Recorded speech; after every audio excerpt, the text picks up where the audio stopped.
과연 이 정치개혁론이 계속되면 대선 판도에는 어떤 영향을 미칠까? 이것 가장 궁금한 내용이 될 겁니다.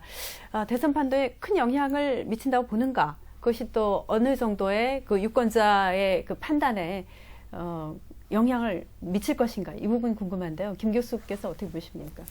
저는 정치 개혁이 여당에게는 큰 영향을 미치지 못하리라고 보지만 야당에게는 큰 영향을 미칠 것이다.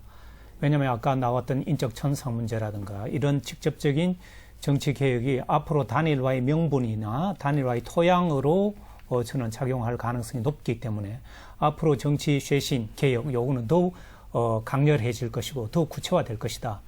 그렇게 됐을 때 단일화가 모양새를 갖췄을 때 국민적인 지지가 이루어지는 것이지, 그렇지 않을 경우에는 단일화를 한다 하더라도 파열음이 나거나 상당한 또 서로 간에 물고 뜯기는 그런 현상을 보여줬을 때는 단일화 자체가 반드시 대선 승리로 이어지지 못할 것으로 보기 때문에 저는 야당과 안철수 후보 쪽으로 요구되는 이 정치 개혁, 쇄신, 이것은 더욱 구체화 강력하게 나타날 것이다, 이렇게 봅니다. 네, 유창선 박사께서 어떻게 보세요?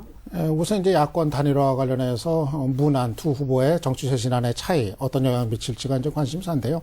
저는 아마 두 캠프가 좀 그 문제 차이 부분을 우회해서 가지 않겠는가 이제 생각을 합니다. 사실 그 차이 부분이 정치 철학과도 관련된 부분이어서 이걸 뭐 단시간 내에 뭐 토론해 가지고 뭐 합의를 끌어내는 게 현실적으로 쉽지 않은 문제고. 전체 대선 판도에는 어떤 영향을 줄까요? 그거는 이제 놔두고 지금 이제 그 말씀을 이제 드리는 건데요. 그거는 이제 놔두고서 결국은 그 정권 교체라는 어떤 상위 개념에 또는 정치 개혁안의 이 교집합 부분에 주목하면서 아마 풀어나가지 않겠는가 이제 생각이 되고요. 전체적으로 그 대선 판세에 정치 쇄신안에 이렇게 뭐 직접적인 영향을 미칠 거로 좀 보이지는 않습니다.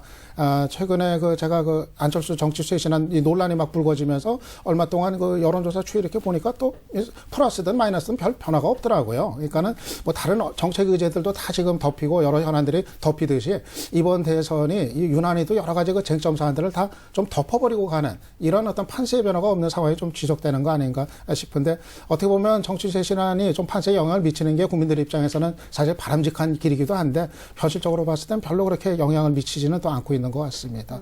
너무 많이 들어서 그런 거 아닐까, 익숙한 주제이기 때문에.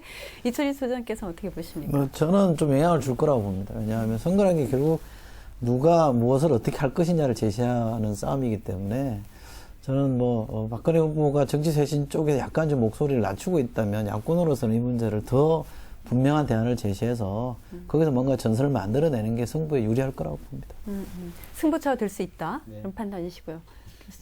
저는 정치 쇄신이 안철수 후보에 의해서 야권 단일화에 지금 전제 조건으로 내세워져 있는 상태이기 때문에 단일화에는 영향을 좀 상당히 미칠 것으로 봅니다.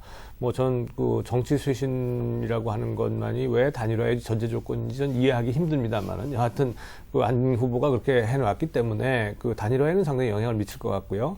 문제는 대선 본선에 어떤 영향을 미칠 것이냐라고 하는 것인데, 대선 본선의 경우에는 거의 이런 정치 쇄신과 같은 것도 내용들이 되게 수렴을 하게 마련입니다. 따라서 여야 후보 간에 상당한 차이가 단일화가 되고 난 다음에 이제 경쟁이 되면 줄어들 것이고, 따라서 이 박빙의 승부이기 때문에 아주 적은 차이라도 승부에 영향을 미칠 것이다라고 본다는 측면에서는 단일화가 영향이 있을 수도 있겠지만, 그러나 전반적으로 볼 때 큰 영향을 미치기는 좀 힘들지 않겠나 이렇게 생각합니다.